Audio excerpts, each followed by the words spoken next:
Uma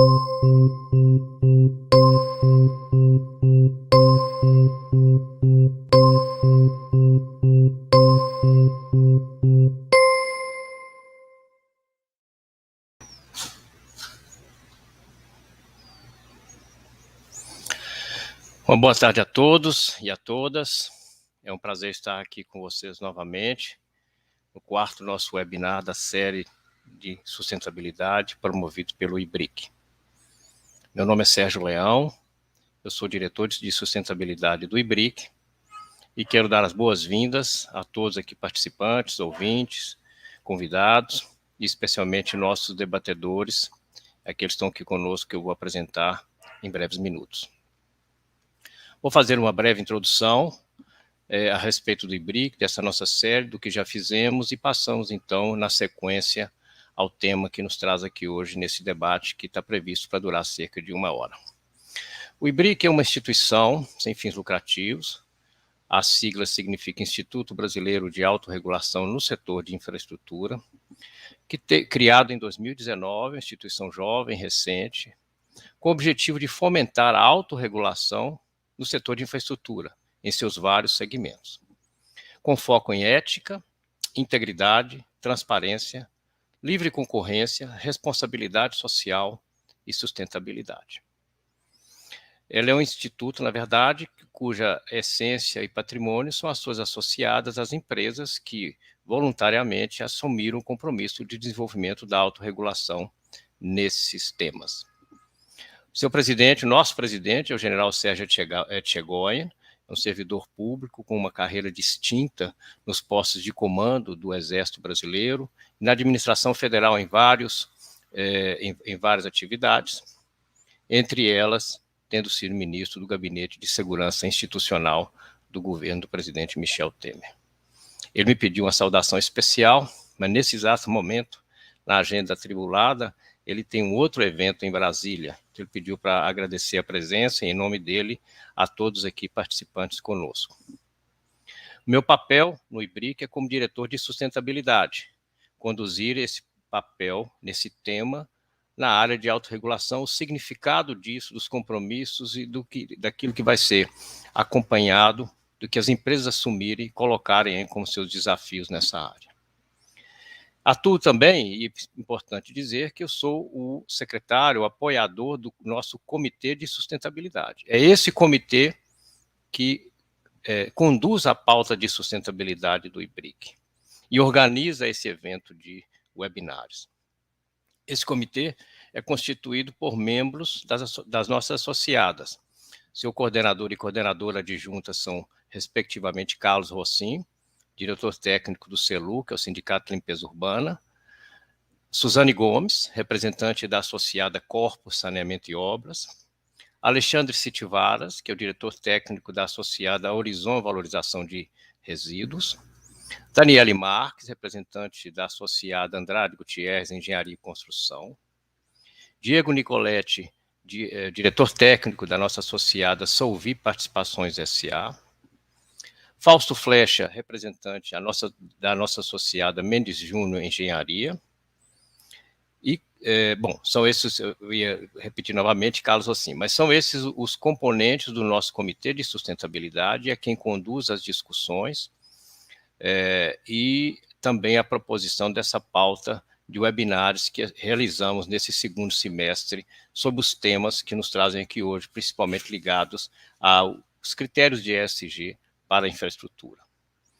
Nós começamos essa série de webinários em agosto, com o primeiro webinar, que realizamos com a participação da representante do Banco Santander, Carolina Learte, da diretora da Agência de Regulação de Saneamento do Estado de São Paulo, ARCESP, a Agnes Gattai, e Carlos Rossim, como diretor técnico do CELU. No nosso segundo webinar, nós tivemos a participação de Laura Bedeschi, gerente do setor de saneamento do BNDES, e também de Percy Soares, o diretor executivo da Bicom. No nosso terceiro seminário, nós tratamos do tema de energia e sustentabilidade, com a participação de Rodolfo Cirol, diretor de sustentabilidade da empresa CPFL, e também o presidente do Comitê Brasileiro do Pacto Global, e Alexandre Uhlig, que é o diretor técnico do Instituto Ascende Brasil. E nesse quarto webinar hoje, nós temos a honra de ter aqui conosco duas pessoas, representantes de instituições, com experiências muito ricas e que se complementam. Diogo Bardal é uma pessoa que nós temos um carinho especial, porque acompanhou toda a nossa discussão durante o ano 2019, nos apoiando aí no processo de facilitação para a constituição do IBRIG, principalmente que levou à definição do estatuto, do nosso Código de Ética e Integridade, dos documentos constitutivos do IBRIG. Diogo foi o representante da IFC no grupo de facilitadores, que foram, além da IFC, o Instituto Ethos e a Fundação Getúlio Vargas, com o grupo GVETICS de São Paulo. Então, temos um carinho especial. O Diogo está na história do IBRIG, está aqui representando a IFC para nos falar um pouco sobre essa experiência. Ele ingressou na IFC em 2016, onde trabalha como oficial de operações associado, acompanhando a carteira e o pipeline de investimentos no Brasil, bem como a elaboração de estratégia para o país.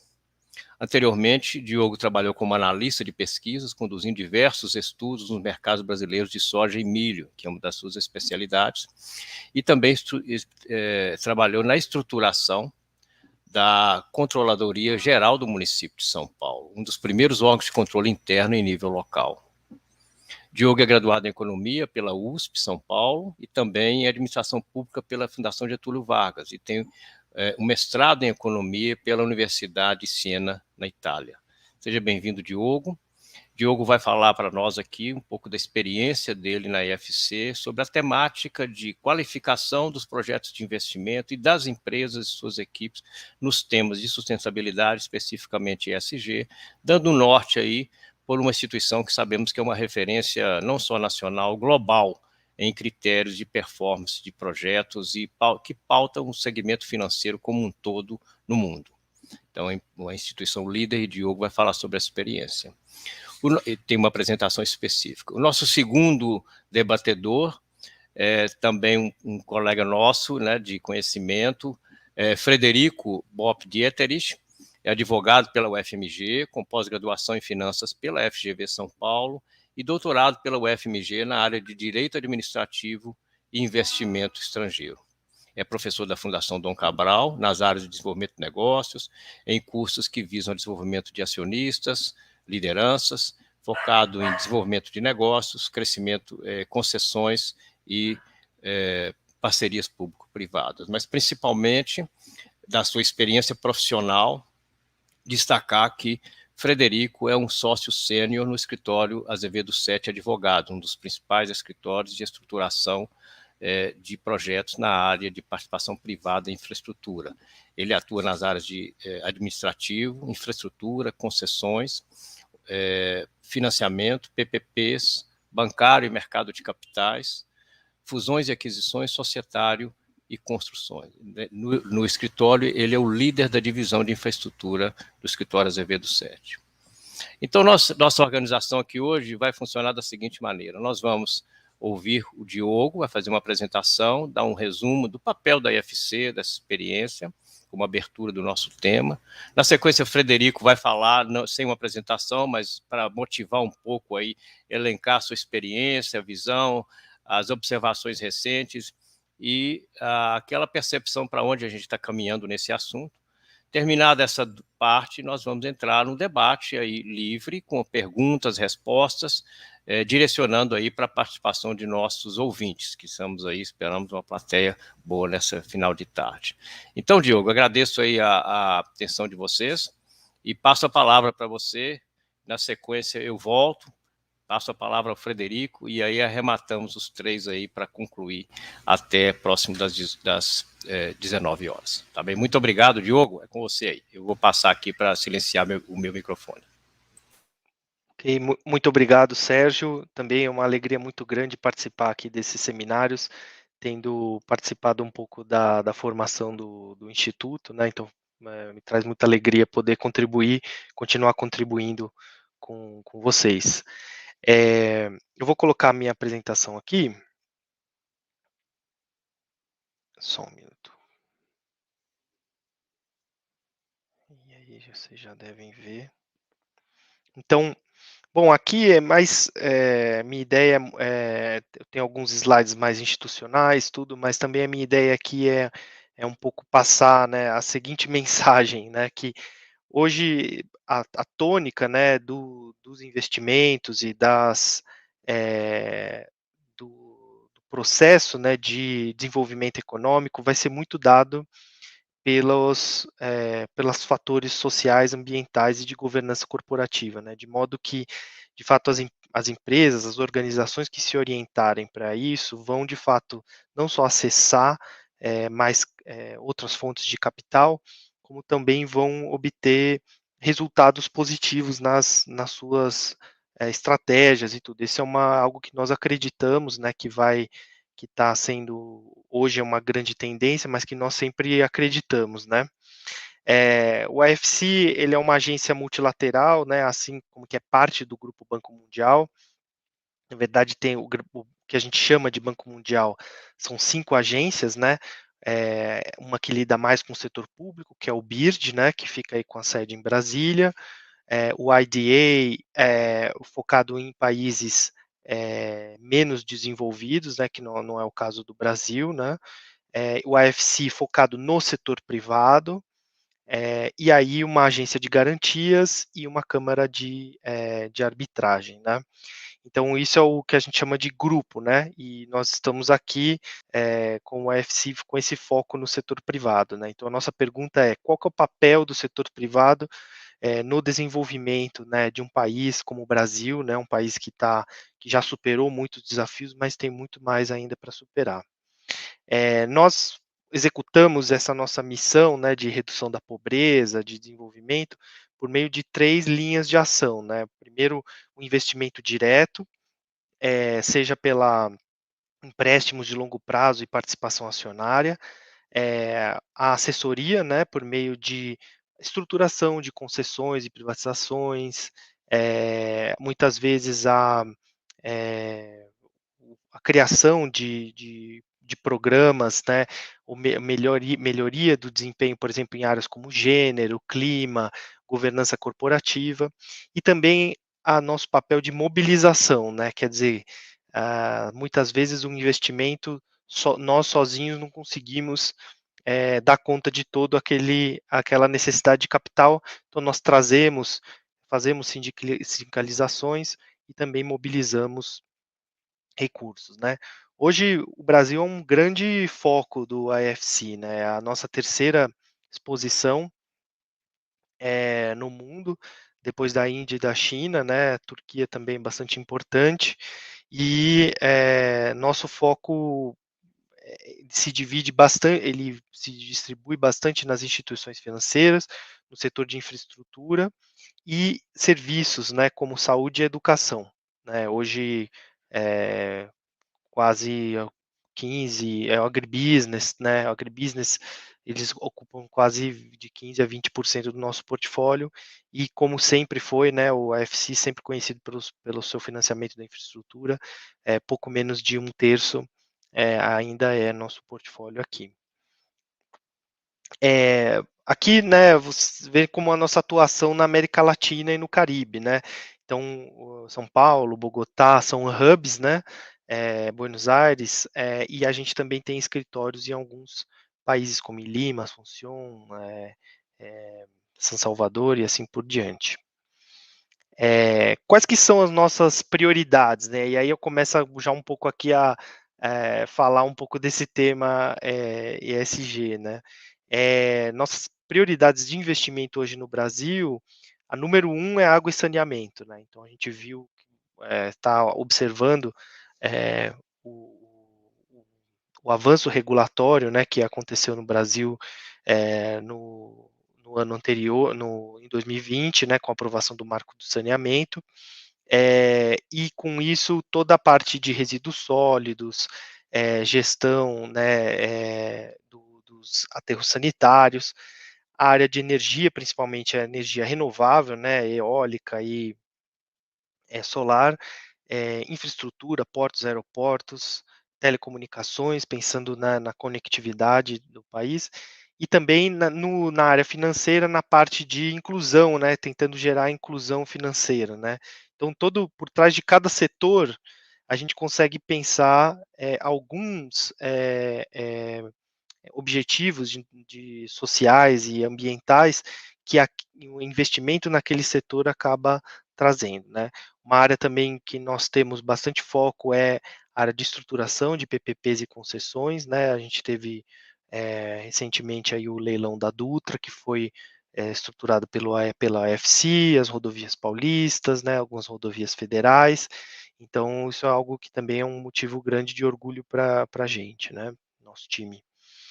Eh, e a gente, trabalha também com essas contribuições globais, né, então os princípios do Equador, manuais de governança corporativa para pequenas e médias empresas, para empresas familiares, tem muito material, assim, que é usado como referência, né.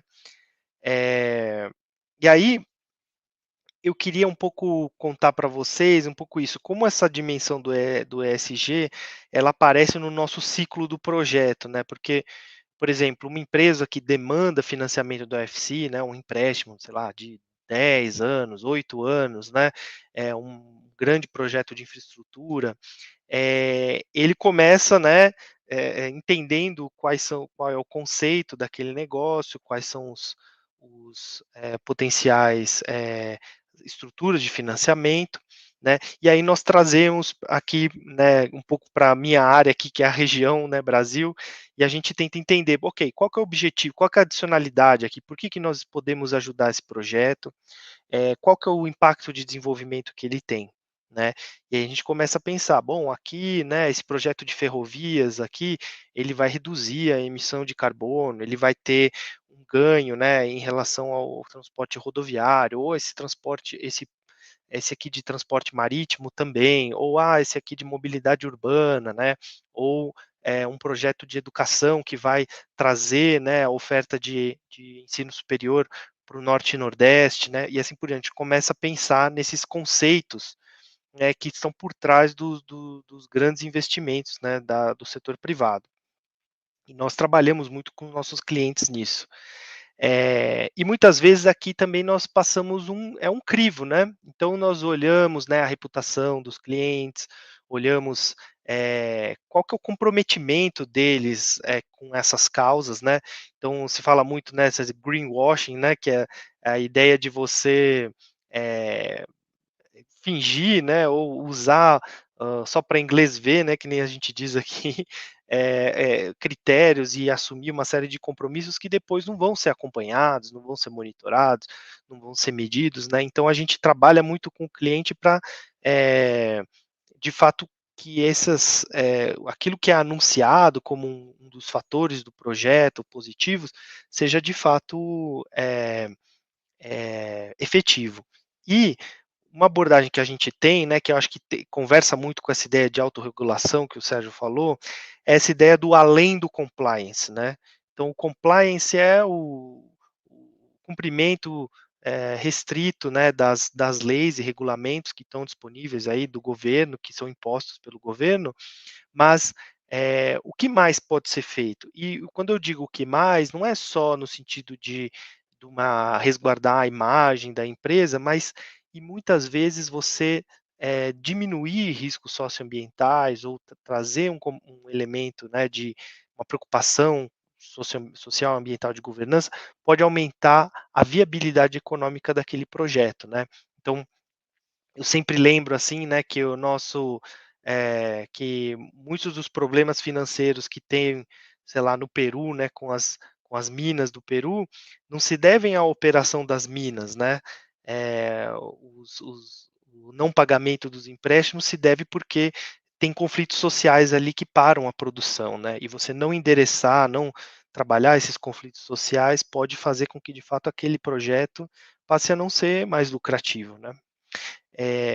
Então, a gente pensa muito nessa lógica de negócio. Qual que é o caso de negócio para a gente investir, né, no ESG?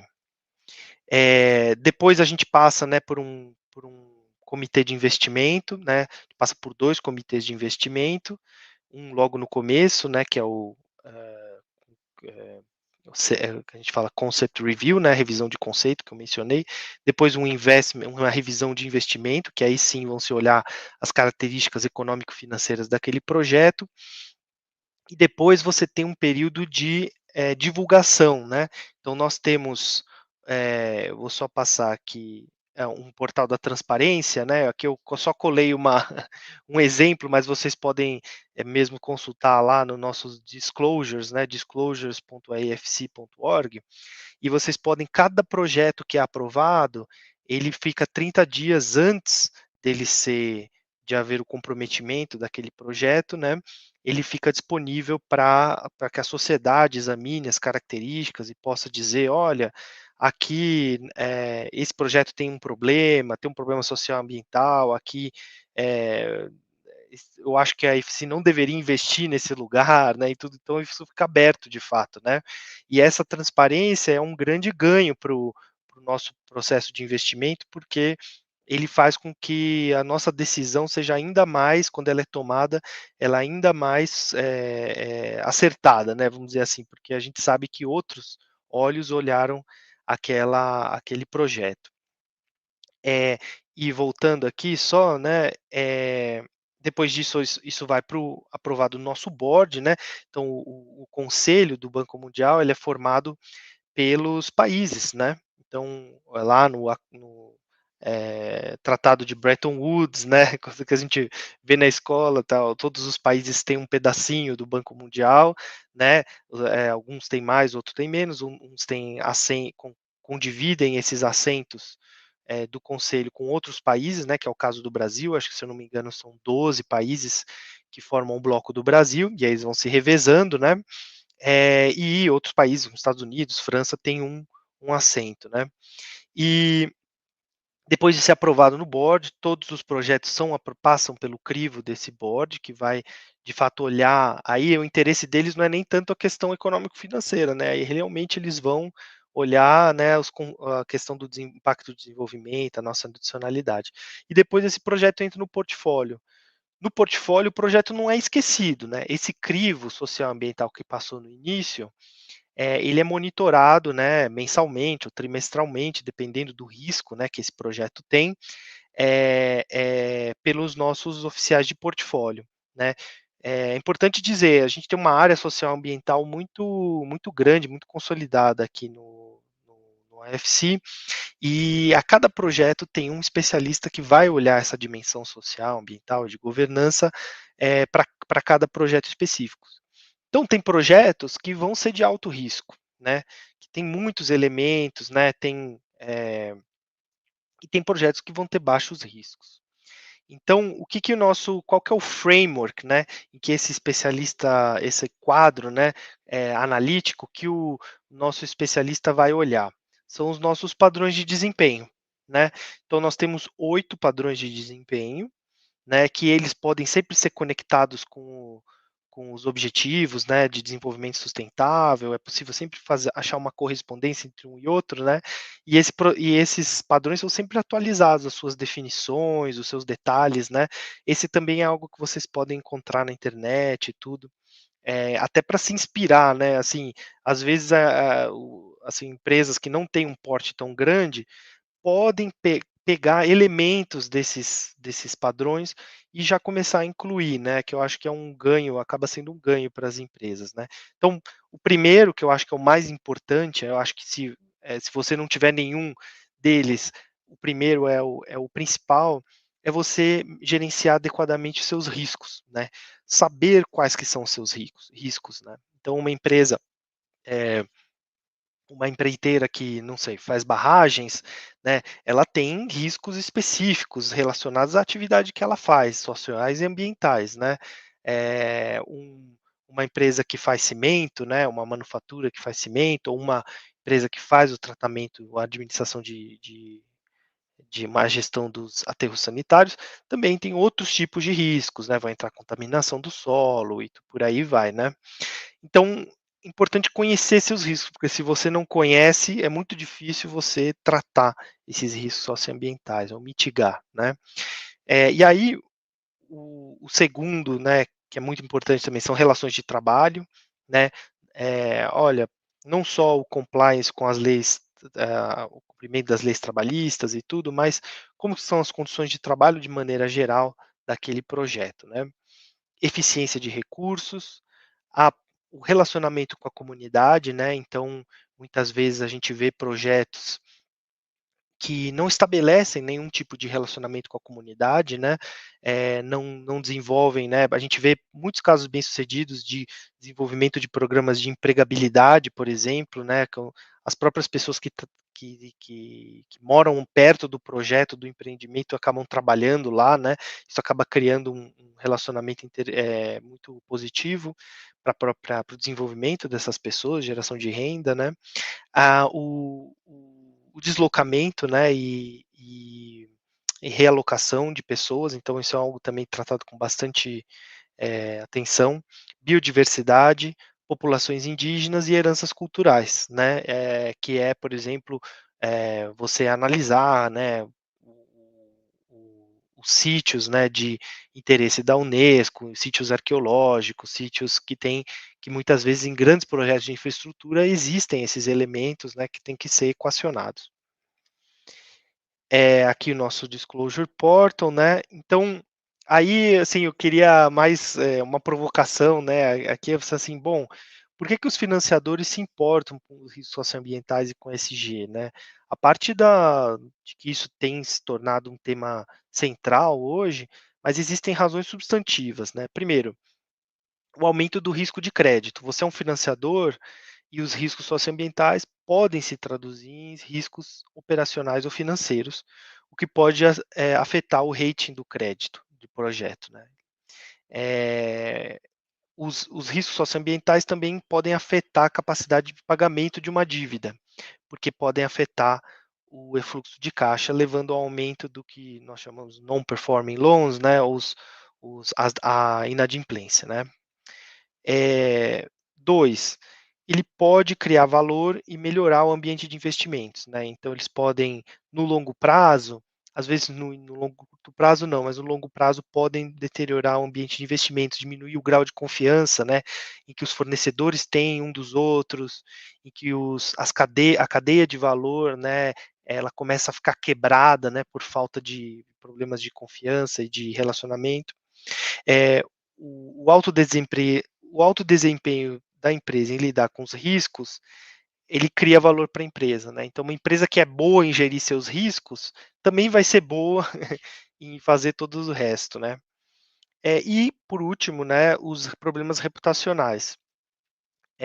Se você financia um empreendimento que não é responsável do ponto de vista socioambiental, tem problemas, né, com comunidades ou riscos ambientais, né, isso acaba um dia, mais dia, menos dia, subindo para quem financiou esses empreendimentos, né, que no caso nós como financiadores de longo prazo, imagine que um projeto desse fica 10, 15 anos no nosso portfólio, então isso é bastante importante, né. É, aqui, né, um pouco o cenário do nosso investimento no Brasil, né, hoje a gente tem um portfólio de 4,5 bilhões, então é bastante, realmente bastante coisa. E alguns das nossas transações aqui, né, que vão desde do agronegócio, né, no açúcar e etanol, o setor financeiro, financiamento, né, para os veículos flex, algumas startups, né, na área de venture capital, bancos, instituições financeiras, né, para ajudar pequenas e médias empresas, né, então a gente ajuda muito pequenas e médias empresas no atacado, financiando grandes bancos ou médios bancos que vão expandir a carteira de um determinado tema, né, por exemplo, em gênero, mulheres, né, em negócios em que mulheres são as CEOs, as diretoras, né, e assim por diante, ou clima, né, painéis solares, enfim, por aí vai. E também aqui que eu mencionei nosso projeto de rodovias paulistas, né? Então eu vou parar por aqui, depois a gente pode começar fazer o debate, né, e responder perguntas aí das pessoas. Muito obrigado, Diogo. É uma fala bem sintética, mas de grande amplitude, para mostrar aí que nós temos aí, né, a perspectiva dessa atuação de liderança do IFC, da IFC, não somente financiando, como você disse, mas também assessorando e mobilizando recursos. Muitas vezes ele é aquela pedra angular que mobiliza uma estrutura de um recurso muito maior, né?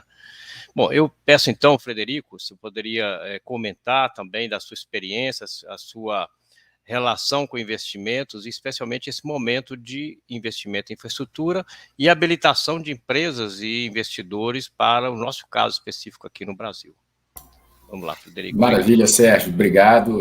Fui ouvindo aí o Diogo e tendo altos déjà vu de processos de financiamento que eu participei, não só com a IFC, mas com o BID, e vendo aquele ciclo ali, lembrando de cada etapa que a gente passava, foi muito bacana. Mas antes de eu entrar nisso, queria primeiro agradecer ao IBRIC pela oportunidade de estar aqui, a gente é um entusiasta dessa pauta, tanto que somos apoiadores do IBRIC, né? Uma das minhas sócias é membro do conselho do IBRIC, a Bruna Boissu, da área de infraestrutura, e a gente acredita piamente que esse é um caminho bom para ser seguido, por isso a gente apoia, eu estou aqui hoje junto com vocês para discutir esse assunto. Como o Sérgio falou, na verdade pode me chamar de Fred, todo mundo me chama de Fred, eu sou líder da área de infraestrutura do Azevedo 7 Advogados. Nós somos um escritório full service, nível nacional, com vários projetos de infraestrutura no Brasil, no exterior. Teve um projeto muito peculiar, que foi o novo aeroporto de Quito, que a gente participou profundamente dele, então viveu várias das coisas que o Diogo comentou aí, desde paralisação de desembolso por questões ambientais para verificar se estava tudo ok, voltou ao trilho de novo o desembolso. Então, são pautas que vêm de longa data. E eu queria convidar todos aí que nos assistem a mandar perguntas, interagir, para a gente poder ter uma discussão rica e, eventualmente, endereçar coisas que vocês queiram saber e que, se tiverem na medida do nosso conhecimento e alcance, a gente poder compartilhar esses conhecimentos e ideias, né? Mas o que me chama mais atenção nisso, Sérgio e Diogo, primeiro tudo, o IFC como instituição é uma coisa fantástica, né? O alcance que ele tem, a qualidade das pessoas que trabalham lá, e não estou falando isso porque o Diogo está aqui, nem o IFC é copartícipe, não. Trabalhei muito já com eles no passado, estive em Washington, na sede deles várias vezes, e é uma instituição seríssima, do mais alto gabarito, com esse mandato de promover o investimento sustentável, o desenvolvimento. É muito bacana a gente ver isso funcionando. E aqui no país a gente pode avançar também com essa pauta dentro da finalidade do IBRIC, né, que é a autorregulação do setor de infraestrutura. O que eu vi ao longo da minha vida, né? Por exemplo, formei em Direito em 93, então tem quase aí 30 anos de formado, né? Mas de carreira já deu 30, esse ano faz 30.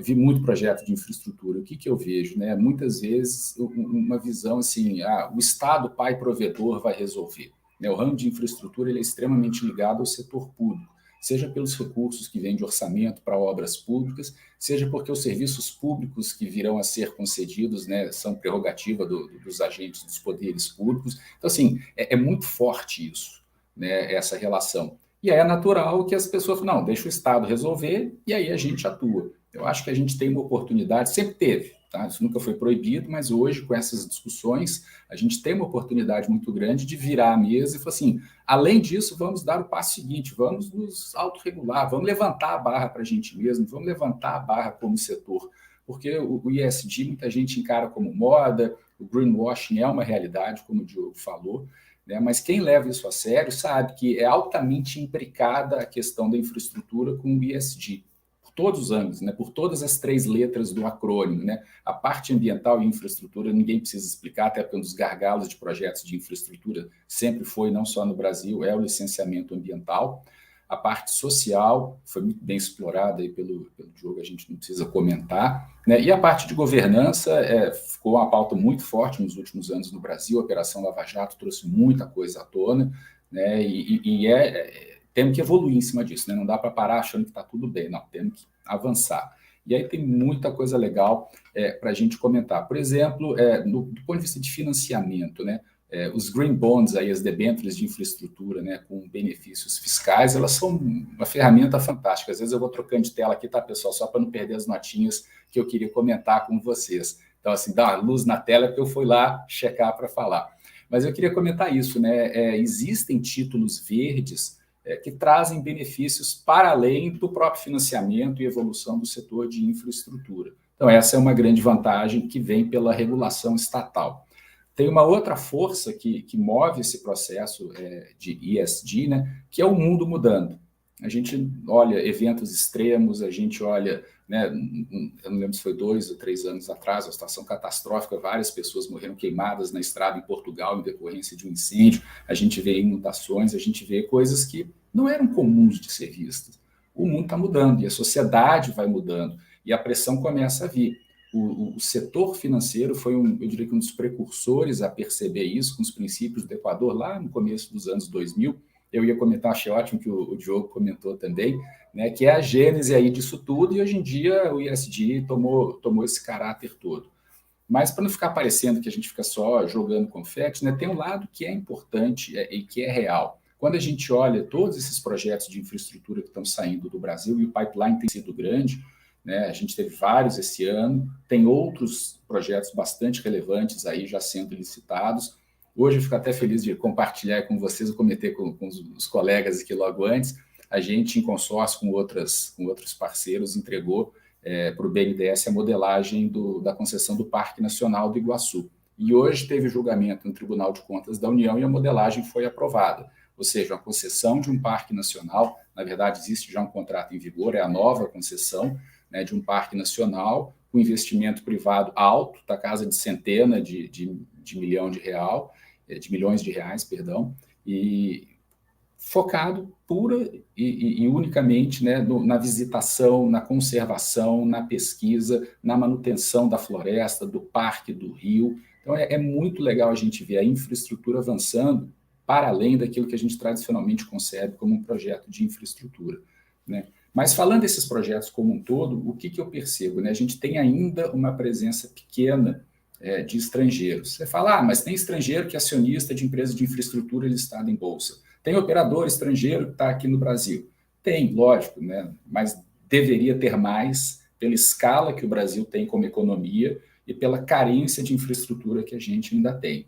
E essa falta de presença, ou melhor, essa presença aquém do potencial, ela é muito voltada em função de instabilidade, às vezes monetária, inflacionária, política, mas também o setor que as pessoas olham e falam, poxa, isso poderia ser mais bem alinhavado, né? Então, assim, a gente trabalhar para trazer esses conceitos de sustentabilidade, governança, ambientais, isso tudo faz a maré subir e leva todos os barcos junto, né? Eu acho que aqui tem esses pontos a serem explorados, e para além disso, né, eu queria comentar que sustentabilidade, no sentido mais macro, para mim, a gente tem que colocar sustentabilidade financeira, né, como também o Diogo falou, e todos os analistas de crédito, sejam de instituições multilaterais como a IFC, sejam de instituições privadas, ou quem vai comprar um debênture de infraestrutura na pessoa física, né, você quer saber o seguinte, o que eu estou comprando? Meu rico dinheirinho, que eu trabalhei para ganhar, que eu vou aplicar nisso aí, vai voltar para mim? A pessoa né, a empresa que está tomando essa dívida, da qual eu me tornarei credor, ela consegue entregar a devolução desse dinheiro principal e juros? Isso é sustentabilidade financeira. E se você esquece disso, e se você não dá bola para os outros pilares de sustentabilidade, né, ESG, a chance de você também não dar tanta bola para a sustentabilidade financeira, ela existe. Então, as coisas começam a casar, a gente vê que elas não são isoladas, uma retroalimenta a outra e o setor avança. Sérgio, tem até mais coisa para falar aqui, mas assim, eu não queria monopolizar a palavra, queria ver também se você tem alguma intervenção aí, ou se a gente já tem alguma pergunta da plateia, que, de novo, pessoal, fica à vontade para comentar aí, senão a gente segue aqui também. Acho que temos oportunidade para seguir. Nós temos aí, né, ainda pelo menos 20 minutos, Frederico, Fred, vamos dizer assim, né, e explorar esse assunto. Mas eu queria chamar a atenção, Fred, que é o seguinte, você tocou alguns pontos, Diogo também, e aí correlacionando com o papel do IBRIC. Nós temos no Brasil um grande desafio de infraestrutura que ainda está por ser construída, né? Melhoria da qualidade da infraestrutura básica de vida, saneamento, transportes, escolas, saúde, tudo isso se resume em uma demanda de infraestrutura não atendida, ou seja, é preciso aumentar esse investimento em infraestrutura para atender isso. Nós hoje enfrentamos, vamos cada vez mais tratar de uma nova demanda, aquela que são as mudanças que você falou em curso. Portanto, nós estamos falando dos próximos anos, não estamos falando de 2100, lá para frente, né? Então, nós, infelizmente, não estaremos aqui, não é. Nós estamos falando dos próximos 10 anos. Ou seja, qualquer projeto de infraestrutura de maior porte hoje, você vai desenhar um projeto aí de médio prazo, é no mínimo 10 anos para colocá-lo aí num voo de cruzeiro. Portanto, nós estamos falando logo ali. Os projetos estão começando hoje, daqui a 10 anos vão estar ainda no seu início de operação. E nós já estamos falando de mudanças significativas, de adaptações a questões de clima, a novos critérios de projeto, portanto, além da demanda que já temos, nós já temos que direcionar para atender essa nova expectativa, que a adaptação dos projetos que temos aqui, se nós vamos ter essas mudanças aí para frente desenhadas, aquilo que nós desenhamos com critério de 30 anos atrás, talvez vão ter que ser revistos e adaptados. Então, há um investimento ainda nessa área, como adaptar aquela infraestrutura que já tem aí, que vai estar pelos próximos 30 anos também.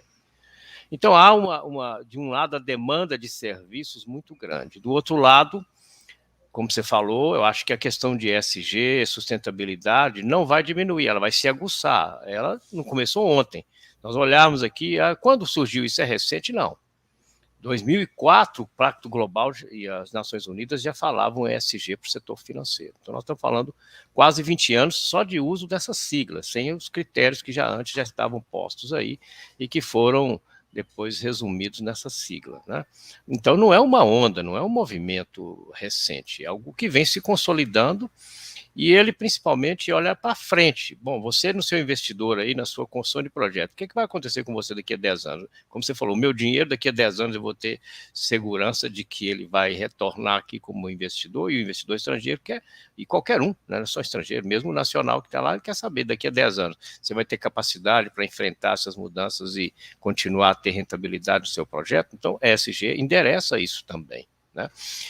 O ponto que eu quero chegar é o seguinte: como habilitar as empresas brasileiras preparadas para estarem aí nesse tema? Nós estamos falando, grandes empresas têm acesso a recursos internacionais, consultorias, muito bom que tenham, mas nós precisamos ampliar essa base, não só de financiamento, de novos projetos, mas de empresas habilitadas para isso. Isso significa desenvolvimento tecnológico, mais emprego, expansão de mercado de serviços de engenharia, ou seja, um elenco virtuoso aí de resultados. A pergunta é, como, nessa lógica da capacitação, da habilitação, especialmente para essas demandas de sustentabilidade, inclusive a financeira, regulatória e ESG, pode auxiliar essas empresas. Nós estamos falando de valor, criar empresas de mais valor, habilitá-las, principalmente médias, e que as pequenas sejam as médias e as médias aspirem aí os projetos de maior complexidade.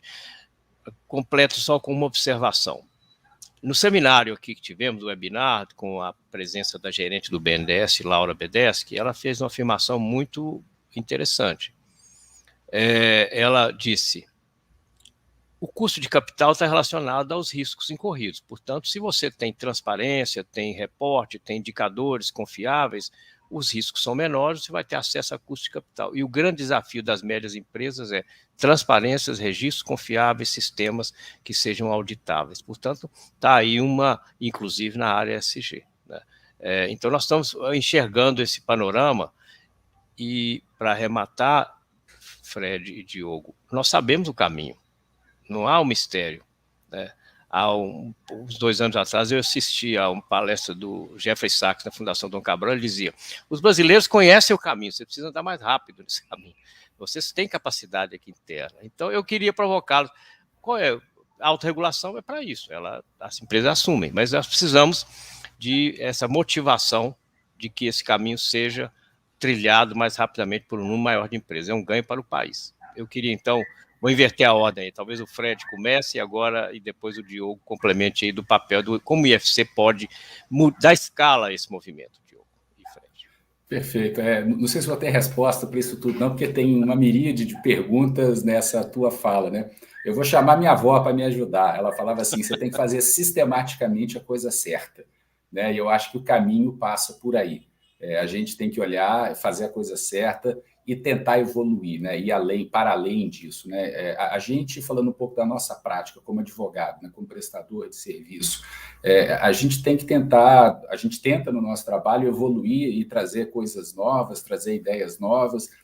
Muitas vezes, qual que é a dificuldade prática que eu percebo, né? As pessoas gostam das ideias, mas falam assim, poxa, trazer uma novidade desse tamanho, nesse momento, para esse projeto, vai atrasar a análise, o entendimento, o convencimento das pessoas, a atuação dos órgãos de controle. Bacana, vamos deixar vamos botar aí no paper que teve essa ideia, mas vamos ficar mais no arroz com feijão, que é igual o projeto passado que voou, que deu certo, todo mundo já sabe como é que é. Então, assim, e essa é uma fala que a gente ouve recorrente, tá? Não é que as pessoas são contra a inovação, a gente até consegue fazer inovações, mas eu acho que no nível que você está comentando, a gente tem que frear esse modo de pensamento e ousar mais, né, nos nossos projetos. Eu lembro quando eu estive em Singapura, no começo do ano passado, logo antes da pandemia estourar, foi a sorte danada, nem peguei Covid lá, mas eu fui no Museu de Singapura e me chamou a atenção, e você, Sérgio, que teve a vida inteira na área ambiental, os caras na década de final de 60, início de 70, estavam discutindo reuso de água, reflorestamento urbano, tanto que você chega lá hoje, é uma maravilha de um lugar, você fala, pô, mas como é que esse cara fez isso? Falei, começou 40, 50 anos atrás. Né? Então, o que a gente tem que olhar, como você falou, é o caminho para frente, daqui a 40, 50 anos, o que a gente quer? Né? Os materiais que a gente vai usar nos projetos, como que eles são? São com vistas ao futuro ou simplesmente repetição do passado? Práticas, né? Edifícios sustentáveis, inteligentes, práticas, aí, deixando um pouco de lado os projetos e olhando para as empresas, né? Práticas de mais transparência, de mais diversidade. Você fala assim, Fred, você está repetindo o manual que você leu em algum lugar lá no Google e está digerindo aqui para a gente. Mas não é, porque é verdade, né? Se você mantém pessoas absolutamente iguais, fazendo as mesmas coisas do mesmo jeito, que resultado que você vai ter? O mesmo. Então, você tem que trazer um tempero diferente para isso, tem que aprimorar a cultura. Bom, enfim, senão eu falo demais. Vou deixar o Diogo responder um pouco. Se precisar, eu volto e falo mais também. Tá bem, Diogo. Sim. Não, eu acho que a grande novidade que nós temos hoje, temos que aproveitar isso, que esse tema está tão em voga, é que antes você tinha meio que uma separação de funções, né? Então, a empresa que conseguia ser grande o suficiente, ela tinha lá a sua pessoa de engenharia, né?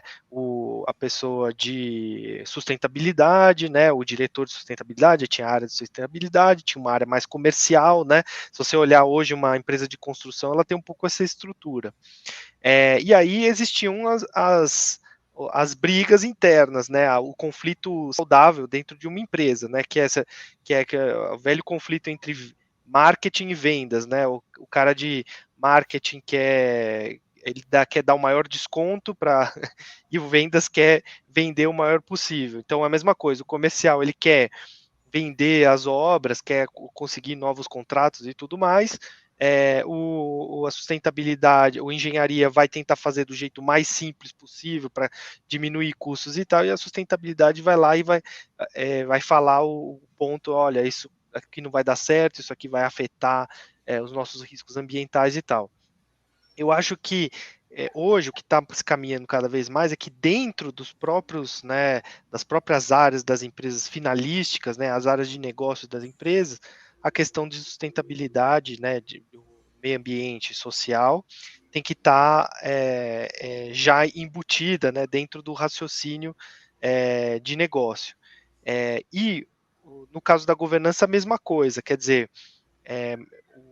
uma empresa que para conseguir fazer um negócio a mais, para conseguir fechar um contrato, ela abdica desses valores, né,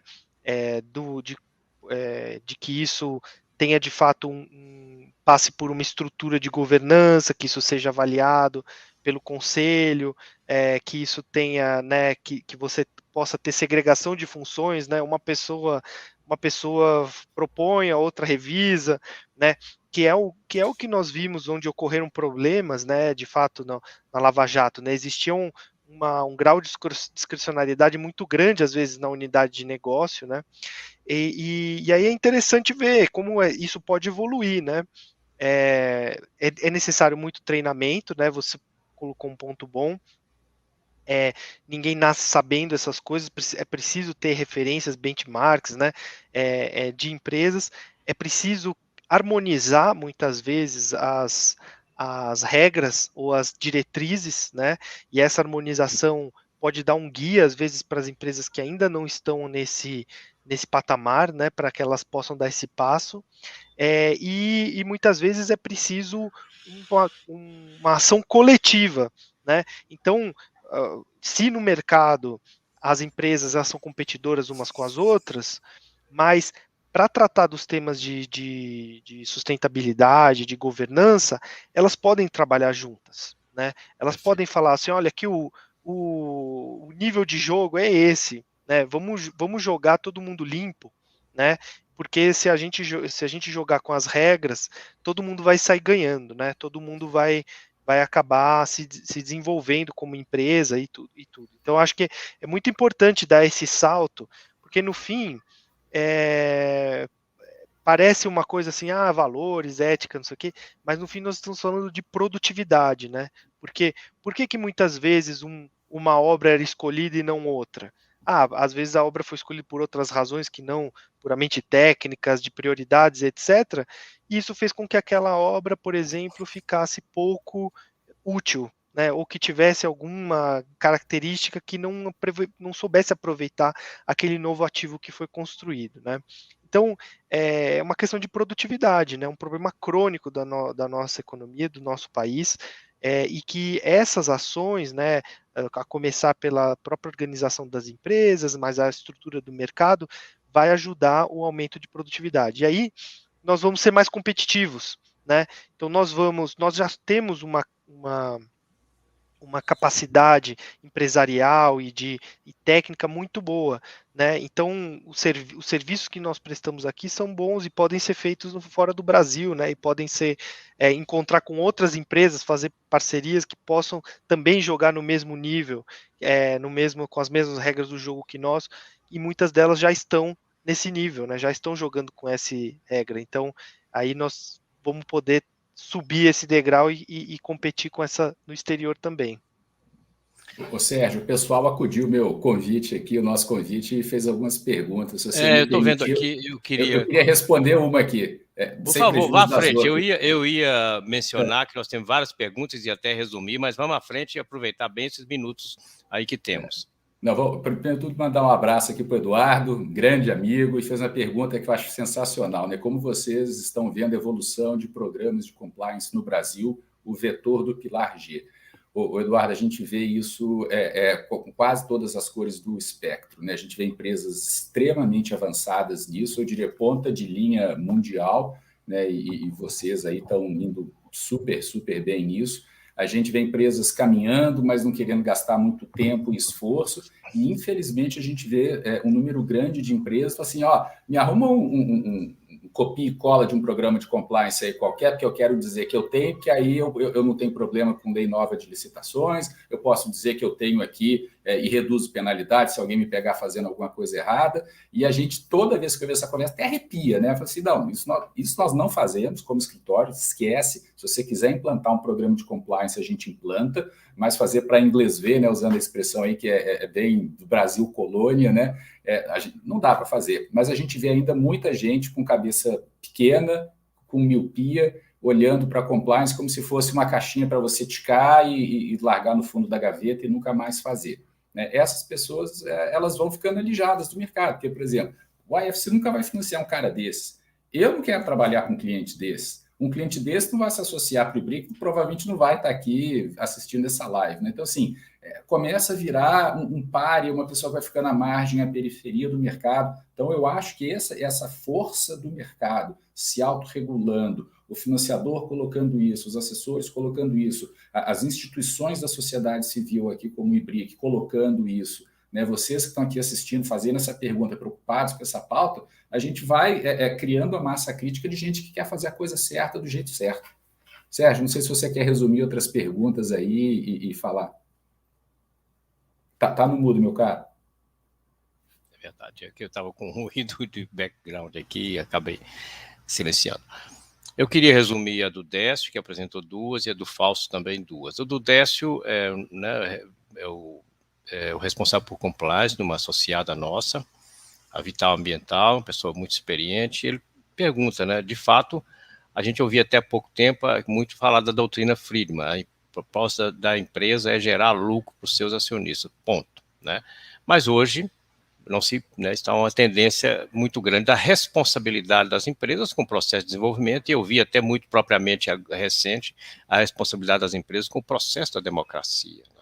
Então vai bastante além daquilo que foi colocado no passado. Isso definitivamente é um passado, a ESG é uma parte dessa nova história, ou ainda a gente vê um pouco o Fred disse aí, há resistentes aí que ainda estão talvez ficando para trás. Mas vocês acham que, tirando esses resistentes, nós estamos num caminho inexorável? É preciso, a gente pode até acelerar? Diogo, só em breves palavras aí. Eu acredito eu acho que esse é um caminho que, se nós continuarmos tomando do jeito que estamos, né, vai melhorar muito, inclusive, o entendimento das pessoas ou da sociedade do papel das empresas, né? Porque eu acho que muitas vezes existe muitas vezes, né, nos Estados Unidos isso é muito questionado, né? Quer dizer, o mundo corporativo, né, a América corporativa e tal. E eu acho que elas têm uma função dentro da sociedade que não é assim só pelos consumidores e pelas comunidades que elas afetam. Por definição, não é só para os acionistas, né? Uhum. Eu acho que isso está evoluindo e vai ser positivo se isso se consolidar, cada vez mais que isso se consolida, né? Eu penso... Fred. Perdão, Sérgio. Por favor, Fred. Obrigado. Eu penso de forma similar, né? O que eu vejo? De fato, as empresas têm que dar lucro, elas são feitas para isso, né? Mas não só essa pauta ESG, como outras que foram sendo agregadas ao longo dos anos, né, na década de 40, os direitos trabalhistas, elas se incorporam ao processo produtivo e aos custos, né, e são precificadas em termos de produto final. Então, eu acho que a gente está nessa fase de acomodação, porque foi muita coisa junto, né, o ambiental, o social, a governança, a integridade como um todo, né, a gente incorporando isso no processo produtivo e precificando. E eu vejo, por exemplo, trazendo a nossa experiência pessoal, né, lá no escritório, os jovens talentos, se você não convence eles que você realmente acredita nisso, trabalha nessa pauta, eles vão procurar outro lugar para trabalhar. Então, a gente não quer ter instituições capitaneadas do jeito antigo ou de um jeito que não evolui, né? A gente quer trazer sangue novo, ideias novas, e essas pessoas estão sim preocupadas com isso. A gente tem que mostrar que é para valer. Muito bem. Então, nós tivemos aqui Eduardo, Décio, temos duas também do Fausto que se complementam. O Fausto é representante da nossa associada Mendes Júnior Engenharia, uma pessoa muito dedicada aí, e membro, inclusive, do nosso comitê de sustentabilidade. Ele pergunta o seguinte: a sustentabilidade financeira, Fred, que você comentou, pode não ser ainda direta e indireta e naturalmente ligada aos requisitos ESG, ou seja, muitas vezes ele está pensando aí, né, sustentabilidade financeira em fluxo de caixa, em manutenção das receitas, em segurança jurídica, mas o que é preciso fazer para que no mesmo patamar, por exemplo, de divulgação de suas atividades financeiras, você terá também as de ESG com um informe que vai dizer, nós estamos aí com os riscos em ESG bem equacionados, dimensionados, fazem parte da nossa equação de negócio. Em que momento que você acha que isso deve acontecer ou se já estamos próximo dele? Esse é o ponto mais difícil de dar transparência a ele, né? Porque implica as empresas começarem a abrir margens de lucro, precificação, que naturalmente ninguém vai fazer isso, porque senão você entrega o ouro para a concorrência, né? Então, tem esse outro lado que puxa o assunto. Mas o que eu penso em termos da sustentabilidade financeira, ela é muito mais vinculada aos setores de produção pública, né? Ou seja, os serviços públicos. Quando é público com público, também deveria ter, mas é menos mal, né? Quando você tem aí serviços concedidos, e a gente tem diversos exemplos aqui no Brasil, casos de sucesso e casos de insucesso, né? Ou quando alguém está modelando, igual a IFC faz a modelagem, né, dele, a gente faz, por exemplo, BNDES, a gente trabalha para o BNDES, para a EPL, A gente percebe isso, né, que tem que cravar isso, você tem que convencer as pessoas que aquilo vai dar retorno. Né, porque a pior coisa que você não ganhar um contrato é ganhar um contrato que te dá prejuízo. Mas, infelizmente, algumas instituições não pensam assim, ou porque tem que pedalar uma bicicleta que já está difícil de segurar o caixa. Né? Mas, como setor, eu acho que a gente tem que sempre repudiar a falta de sustentabilidade financeira. Né? A conta que não fecha, ela é cobrada. Se ela não é cobrada daquele cara que quebrou, ela é cobrada da sociedade que vai pagar pelo fato do governo assumir o projeto. Então, o insucesso de um projeto de infraestrutura, em última análise, ele é um insucesso do governo, porque volta para o colo dele o problema. Né? E volta com, além de uma questão financeira, provavelmente algumas arbitragens e questões jurídicas atreladas.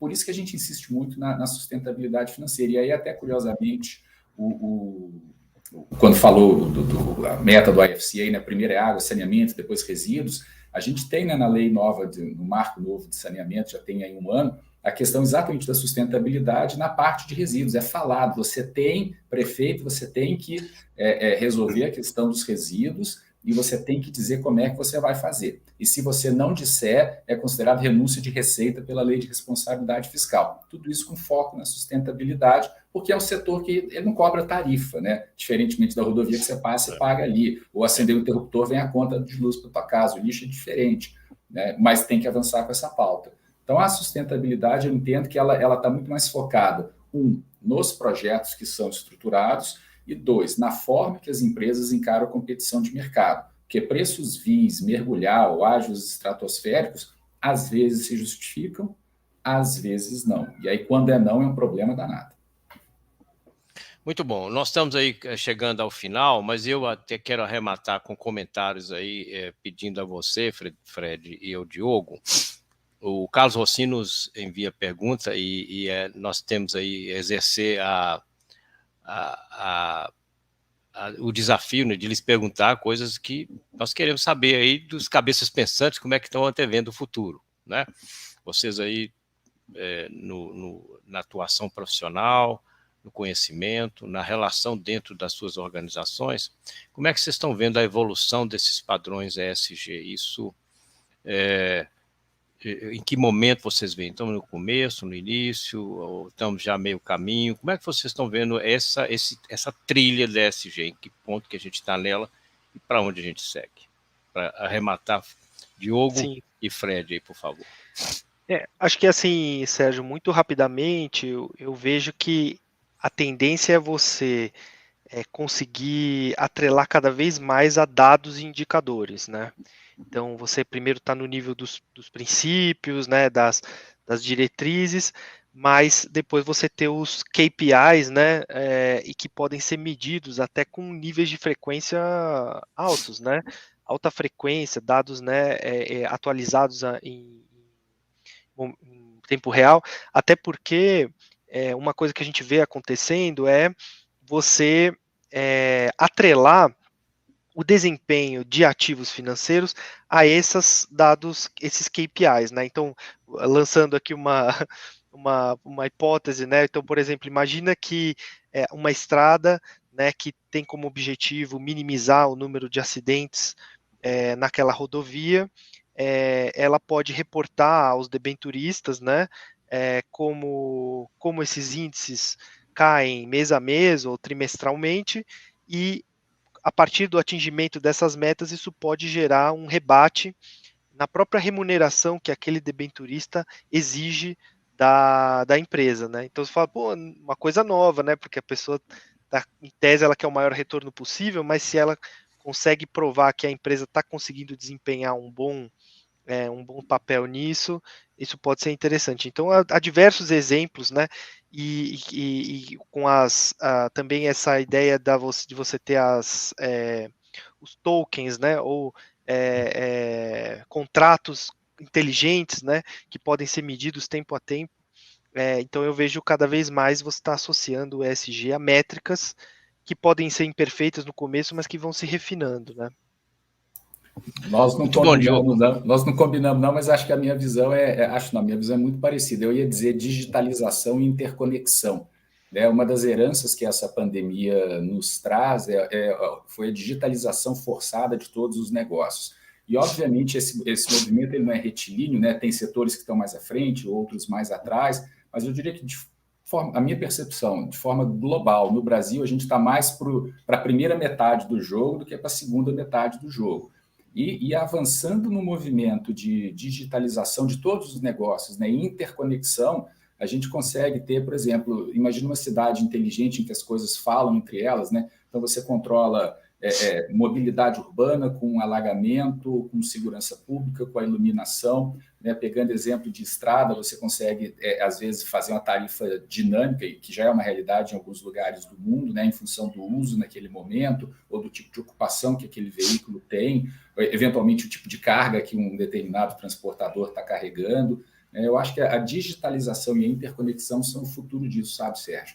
Você conseguir, porque isso permite as métricas, né, você criar, aferir e puxar, né, resultado disso.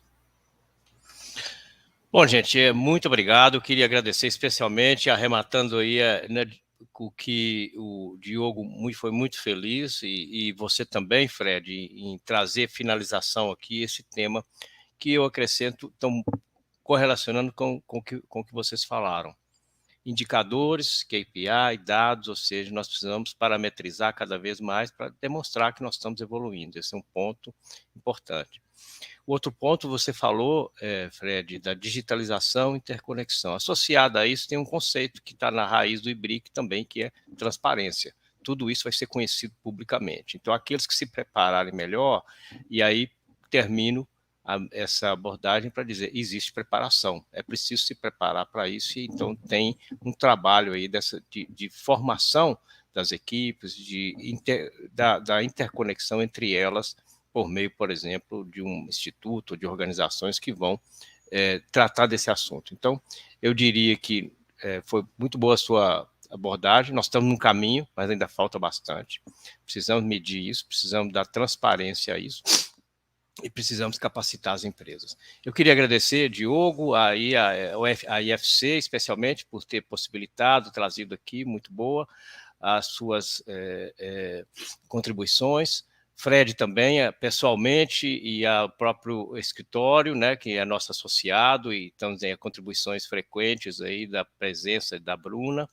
e aos nossos ouvintes aqui que contribuíram, ao nosso comitê especificamente, que estava aqui presente, com perguntas, várias delas aqui, e agradecer, então, e desejar aí que nós temos ainda uma demanda de ESG para esse final de ano, ainda em 2021, e contamos aí com a participação dos nossos ouvintes, associados e convidados para nossos eventos. Muito obrigado, me despeço aqui, uma boa noite a todos. Boa noite. Boa noite, Diogo. Obrigado, Sérgio.